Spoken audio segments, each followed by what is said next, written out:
बऱ्याच वेळा हाऊसवाईफ असेल तर टोकलं जातं की घरात कामच काय असतं. तर काय होतं ना, हाऊसवाईफ असेल त्यात मग घरात असणारी स्त्री, जॉब करणारी किंवा स्मॉल फॅमिली असो या जॉईंट फॅमिली, पण काम मात्र तितकंच असतं. आज व्हिडिओमध्ये मी घरात आपल्या किचन असा भाग आहे जिथे आपण बराच टाईम घालवतो. त्यात घाणेरडं वास येत असेल किंवा काहीतरी खरगट असेल, झुरळ किंवा मुंग्या असेल, अशा वेळी आपल्याला किचनमध्ये उभं राहायची सुद्धा इच्छा वाटत नाही.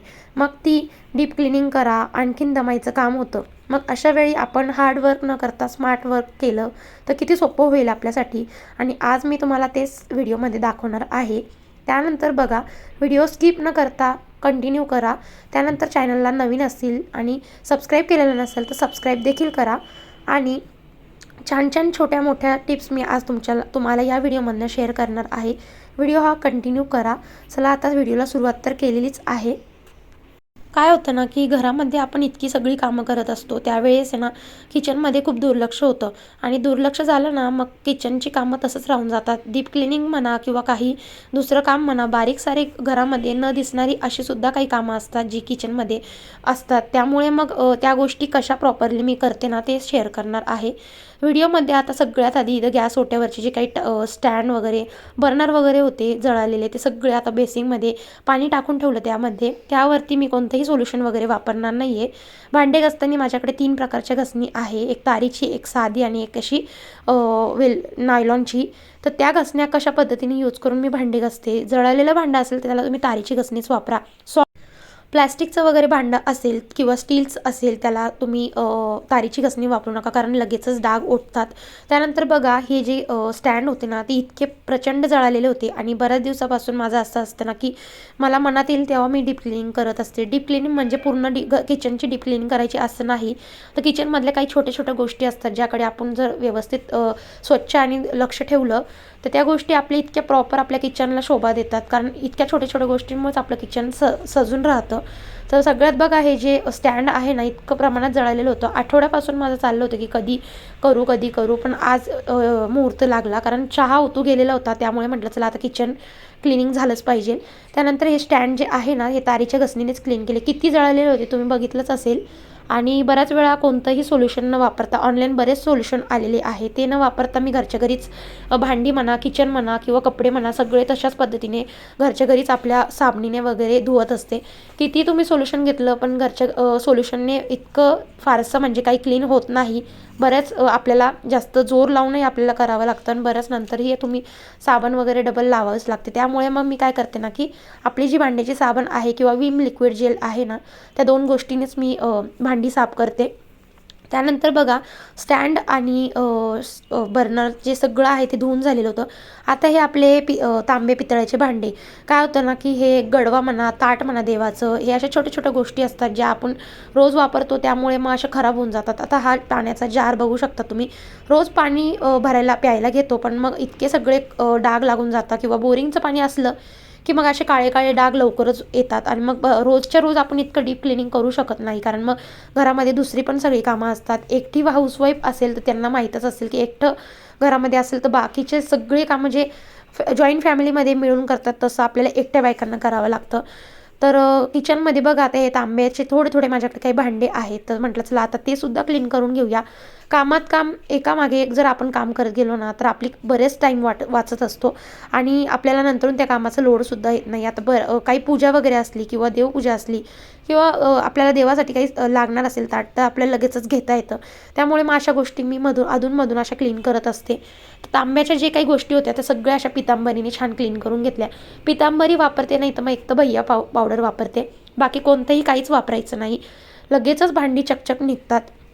त्यानंतर बघा, आता गॅस ओटा जो आहे आणि गॅस जो आहे ना माझा, तो 4 बर्नरचा आहे. त्यामुळे मग काय होतं ना, की ओतू गेलं की असं लगेच 4ही बर्नरच्या खालती जी प्लेट्स आहे त्याच्या खालती सगळं अडकून बसतं आणि सगळं चिकट थर तिथं जमा होतो. अशा वेळी काय करायचं ना, की आपण बऱ्याच वेळा ना, जेव्हा गॅस धुवूनही काढतो, माझ्या बऱ्याच व्हिडिओमध्ये तुम्ही गॅस धुताना बघितलं असेल, पण मला टाईम नव्हता आणि मला थोडक्यात कमी टाईममध्ये आणि जास्तीत जास्त हार्डवर्क न करता मला स्मार्ट वर्क करायचं होता. त्यामुळे म्हटलं चला आता आपण वेगळी पद्धत वापरूया. कधी पाणीसुद्धा आपण पाण्याची सुद्धा बचत करू शकतो. ज्यांच्या घरामध्ये पाण्याचा डेली प्रॉब्लेम असेल तर ते अशा पद्धतीने सुद्धा किचन साफ करू शकतात. तर बघा आता आज मी किचन छान असा घासून घेतला. प्लेट्स वगैरे ज्या होत्या ना, बर्नर पण खूप बर्नरची जी प्लेट्स होती ती खूप जळालेली होती. पण म्हटलं चला आता छान तारीच्या घासणीने घासूया. ज्या प्लेट्स आहे 4 त्या मी तारीच्या घासणीने घासल्या आणि ही जी दुसरी घासणी आहे ती मी गॅस घासण्यासाठी ठेवलेली आहे. कारण कसं आहे ना, लवकर बर्नर आपला जो गॅस आहे तो काचेचा असल्यामुळे त्यावरती लगेच स्क्रॅचेस पडतात आणि स्क्रॅचेस पडले की दिसायला चांगलं दिसत नाही. त्यामुळे मग अशी प्लेन घासणी मी वापरते. त्यानंतर बघा जे बटन आहे गॅसचे त्यामध्ये सुद्धा अशी घाण वगैरे अडकेली असते. तेलाचं म्हणा, पिठाचं सगळं तिथे घुसून बसलेलं असतं आणि मग नंतर चिकट होतं. त्यामुळे झुरळं मुंग्या लवकर तिथे ॲट्रॅक्ट होतात आणि गॅससुद्धा आपला जर स्वच्छ नसला त्यालासुद्धा खालतून झुरळं वगैरे लागतात. त्यामुळे मग असं क्लीन करायचंच. आठवड्यातून म्हणा, 2 आठवड्यातून म्हणा किंवा 15 दिवसातून, जमलं तर आठवड्यातून 2दा अशी क्लिनिंग तुम्ही करायचीच. ज्यामुळे आपलं काम तर सोपं होतंच आणि आपला किचनसुद्धा खूप सुंदर दिसतो आणि स्वच्छ दिसतो. ज्यामुळे आपल्याला काम करण्याची इच्छा आहे ती डबल वाढते. तर बघा आता मी गेली होती 2 दिवस माहेरी. तर माहेरी माझं माहेर जवळच असल्यामुळे मी आठवड्यातून 2दा किंवा 1दा जातच असते. तर बघा आता 2 दिवस नव्हते तर चला सकाळीच आज रविवारी मी आले आणि सोमवारी आज लगेचच मी ही क्लिनिंग सकाळी करायला घेतली. तर सगळी कामं घरातली ठेवून मी पहिले किचनच क्लीन करायला घेतला. कारण मला व्हिडिओ तुमच्यापर्यंत शेअर करायचा होता. त्याचबरोबर माझी व्हिडिओची जी काही बारीक-सारीक जी छोट्या-मोठ्या क्लिनिंग्स ज्या काही टिप्स आहे, ज्यामुळे तुम्हालासुद्धा काही आयडियाज येतील. त्यामुळे मग सगळ्यात आधी म्हटलं आज किचनच करूया. सगळ्यात पहिले तुम्ही बघितलं असेल हॉलपासून सुरुवात करते. आज मी किचनपासून सुरुवात केलेली होती. तर किचन मला डीप क्लिनिंग करण्यासाठी थोडासा व्हिडिओमध्ये जितकं फास्ट मी दाखवलेलं आहे तितकं फास्ट केलेलं नसतं. थोडासा टाईम लागतोच. एखादा तास किंवा अर्धा पाऊण तास तर लागतो. पण मग किचन अगदी आपलं चकचक होऊन जातं. आणि मुलं शाळेत गेलेले असले, टिफिन वगैरे रेडी असला, जेवण वगैरे दुपारचं रेडी असेल, तर ह्या गोष्टी करायला अगदी म्हणजे जास्त लोड येत नाही. तर मला 1 वाजेपर्यंत जवळपास ही सगळी कामं करायची होती. तर किचन क्लिनिंग झाल्यानंतर मी सगळं घराचे सुद्धा क्लिनिंग करूनच घेणार होते. तर ती सगळी कामं कशी पद्धतीने करते ती सुद्धा जर तुम्हाला बघायची असेल तर मला नक्कीच कमेंट करून सांगा. तो पुढचा व्हिडिओ मी नक्कीच तोच घेऊन येईल. तर बघा आता बोलता बोलता गॅस ओट्याखाली सुद्धा अशी तारीची घासणी अशी छान फेस करून घेतला आणि छान असा ओटा घासून घेतला. जिथे जिथे आपल्याला वाटतंय की जिथे जिथे फोडणीचं उडतं किंवा काही ओतू जातं किंवा चिकट झालेला असेल तो भाग आपण लवकर घासून घ्यायचा. म्हणजे ज्यामुळे आपल्याला पूर्ण किचन डीप क्लिनिंगवरती चढून टाईल्स वगैरे क्लीन करायला कमी वेळ वाचतो आपला. टाईल्स बघू शकतात माझी इतक्यात चकचक आहे. काहीसुद्धा फोडणीचं इतकं सुद्धा उडत नाही आणि रोजचा आता स्वयंपाकाचा सवय झाल्यामुळे ना ह्या गोष्टी आता खूप सोप्या पद्धतीने मला जमतात आणि झटपटही होतात माझ्याकडनं. तर मिक्सर आणि वायफाय छान असं पुसून घेतलं. त्यानंतर जे काही माझं ओट्यावरती जो काही मिठाची तेलाची बरणी ठेवण्यासाठी जो छोटा स्टँड आहे त्याच्यावरती ज्या बरण्या आहे ज्याला डेली आपले हात लागतात ते सुद्धा छान अशा ओल्या कपड्याने पुसून घेतले. पाण्याचा वापर मी इथे बिलकुलही केलेला नाही आहे.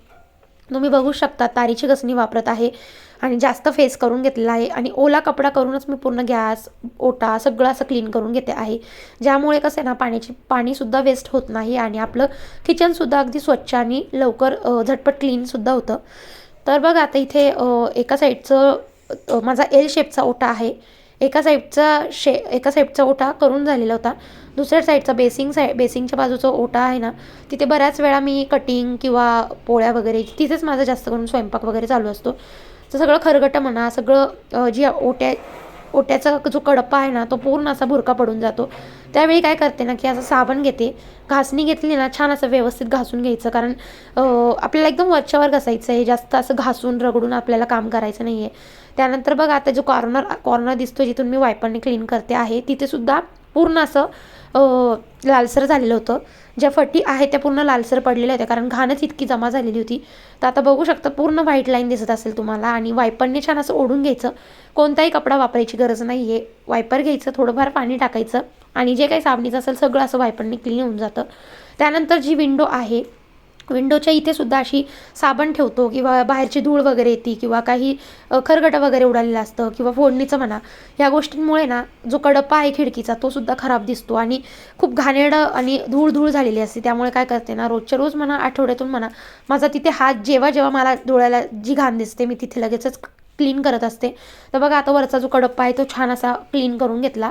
तर आता त्यानंतर जो नळ आहे ना तर नळ माझा रोजच्या रोज म्हणा आठवड्यातून 1दा-2दा क्लीन होतच असतो.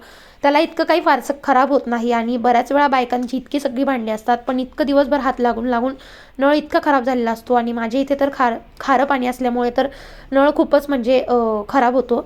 तरीसुद्धा मी तुम्हाला दाखवलेलं आहे की खाऱ्या पाण्याचे डाग असू द्या किंवा कोणतेही डाग असू द्या आपल्या साबणीसुद्धा आपण क्लीन करू शकतो. रोजच्या रोज इतकी चांगली क्लिनिंग जर ठेवली ना आणि अंगाला जर हे एकदा वळण लागलं ना तर आपण अगदी आपलं घर रोजच्या रोज स्वच्छ ठेवू शकतो. त्यानंतर बघा आता बेसिंगच्या बाजूचा जो एरिया आहे, कडप्पा दिलेला आहे, तिथे कडप्प्यावर सुद्धा बऱ्याच दिवसापासून मी क्लीन केलेलं नव्हतं, तर भरपूर का पडलेला होता कडप्पा. चला म्हटलं क्लीन करून घेऊ द्या. तिथं सुद्धा साबण वगैरे मारून घेतली आणि पाण्याने छान असं धुवून घेतलं. कोणताही कपडा वगैरे वापरल्याने कारण कपडा वापरल्यावर अजूनच चिकट होऊन जातं ओटा. तर बघा आता त्यानंतर जे बर्नर होते गॅसचे ते सुद्धा असे छान घासणीनेच धुवून घेते. कारण कसं आहे, त्याचे जे होल्स असतात ते पूर्ण ओपन झाले पाहिजे. कारण आपण जेव्हा गॅसवर स्वयंपाक बनवतो ना त्यावेळेस कचरा वगैरे किंवा जे काही स्वयंपाकाचं असेल ते सगळं त्यामध्ये अडकून बसतं आणि आपला गॅस जो आहे ना स्लो चालायला लागतो. त्यामुळे आपल्याला समजून येत नाही की गॅस सिलेंडर इतकी लवकर का गेली आणि गॅस इतकं लवकर का संपतो आहे ते कळून येत नाही. पण अशासुद्धा काही छोट्या छोट्या गोष्टी असतात ज्या आपण लक्षात ठेवल्या पाहिजे. बर्नर हे कंटिन्यू आपण आठवड्यातून एकदा क्लीन केलेच पाहिजे, जेणेकरून त्याचे जे होल्स आहे ते ओपन होतात आणि गॅस आपला गॅसचा फ्लेम जरा जोरात होतो. त्यानंतर बघ आता जे वायपर आहे ना, वायपरसुद्धा असं आपण इतकं वायपरचं यूज करतो ना, तर वायपरलासुद्धा असं एक घसणीने घासून घ्यायचं. तर बघू शकता आता वायपर इथे किती स्वच्छ निघालेलं आहे, एकदम चकाचक जसं नवीन असतं तसंच झालेलं होतं. आणि मला किचन म्हणा किंवा माझं घर म्हणा मला स्वच्छ ठेवायला खूप आवडतं. मला घरातली जी स्वच्छता म्हणजे आता मला इतकी सवय लागलेली आहे की मला घरामध्ये कितीही काम असू द्या मी 1 ते 1.5 तासामध्ये पूर्ण घर चकचक करून घेत असते. व्हिडिओचं इतकंच आहे की व्हिडिओ शूट करण्यामध्ये थोडासा इकडे तिकडे टाईम जातो, नाहीतर मग मी लागोपाठ जर कामं करायला घेतली तर 1 तास मला भरपूर होऊन जातो. त्यानंतर बघ आता बेसिंगचं भांडं, तर बेसिंगच्या भांड्यामध्ये सगळी भांडी क्लीन करून झाली की बेसिंगच्या भांड्याला रोज एक हात मारायचा आणि जी जाळी आहे ना बेसिंगच्या भांड्याची तीसुद्धा घासून घ्यायची. त्यामध्ये थोडासुद्धा कचरा ठेवायचा नाही, जेणेकरून आपल्या किचनमध्ये वासामुळे झुरळं मुंग्या येणार नाही आणि कुबट वास देखील येणार नाही. बेसिंगच्या पाईपमधून सुद्धा देखील कधी कधी वास येतो, तर तो सुद्धा येणार नाही अशी जर स्वच्छता कंटिन्यू ठेवली तर. त्यानंतर बघा बेसिंगसुद्धा स्वच्छ घासून घेतलं. बाकीची जी किचनची छोटी मोठी कामं असतातच, जिथे आपण रोज जर लक्ष ठेवलं तर आपलं किचन अगदीच क्लीन राहणार. आपल्याला डीप क्लिनिंग किंवा बरेच दिवस झालेत भांड्यावर थर बसलेला आहे किंवा वाफ बसलेली आहे किंवा धूळ आलेली आहे, मग ते काय होतं की डीप क्लिनिंग करण्याची वेळ येते. तसं न करता असं जिथे जिथे आपल्याला वाटतं डेली आपण तिथे क्लीन करतच राहायचं.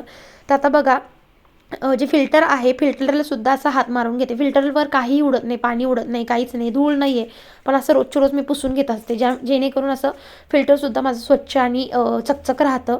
त्यानंतर बघा आता अशी पद्धतीने माझी सगळी क्लिनिंग करून झालेली आहे. वायपर बघू शकतात, बेसिंग बघू शकतात, बारीक सारीक ज्या काही गोष्टी मी आज क्लीन केलेल्या आहेत तुमच्यापर्यंत ज्या काही शेअर केलेल्या आहे सगळं मी तुम्हाला दाखवते आहे व्हिडिओमध्ये. तर जाळी बघू शकतात भांड्याची किती क्लीन झालेली आहे आणि अशा पद्धतीने तुम्ही तुमचं किचन ठेवलं तर अगदी प्रसन्न वाटेल आणि आपल्यालासुद्धा प्रसन्न वाटतं आणि आपल्या घरामध्ये अन्नपूर्णेचा वाससुद्धा असतो. त्यामुळे किचन आपलं अगदी स्वच्छ आणि टापटीप राहणं खूप गरजेचं असतं.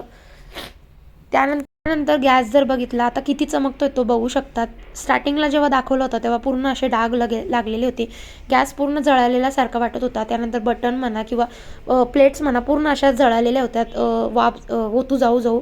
तर म्हटलं चला आज क्लिनिंग करूनच घेऊया. तर असा माझा आजचा हा रुटीन होता. गॅस एकदम चकचक निघालेला होता. ते बघून व्हिडिओमध्ये जितकं तुम्हाला बघायला स्वच्छ वाटतं आहे तितकंच मला रिअलमध्ये बघून इतकं प्रसन्न वाटत होतं ना की भलेही थोडा टाईम लागतो पण आपलं एखादं काम झाल्यासारखं मनामध्ये एक शांती लागते. तर चला आता असा होता आजचा रुटीन. आवडला असेल तर लाईक शेअर सबस्क्राईब करायला विसरू नका आणि हो जास्तीत जास्त लोकांना शेअर करा. क्लिनिंगचे व्हिडिओ बऱ्याच माझ्या व्ह्युअर्सला आवडत असतात. तर बघा असा होता आजचा रुटीन. काहीतरी शिकायला भेटला असेल तर नक्कीच मला कमेंट करून सांगा. चला भेटते पुढच्या व्हिडिओमध्ये. तोपर्यंत सगळ्यांना श्री स्वामी समर्थ. Bye bye.